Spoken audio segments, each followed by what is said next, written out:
Okay, I got a high lift mount, jack mount here.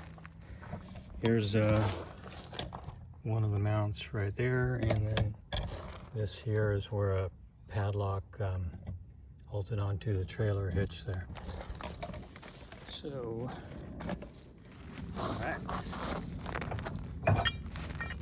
So that's how this works, right like that. Slides on over that part. There.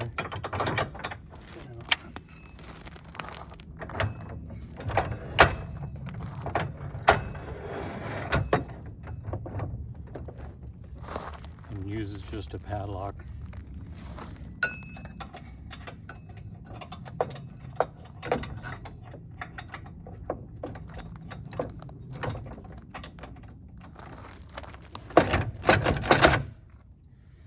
And there it is.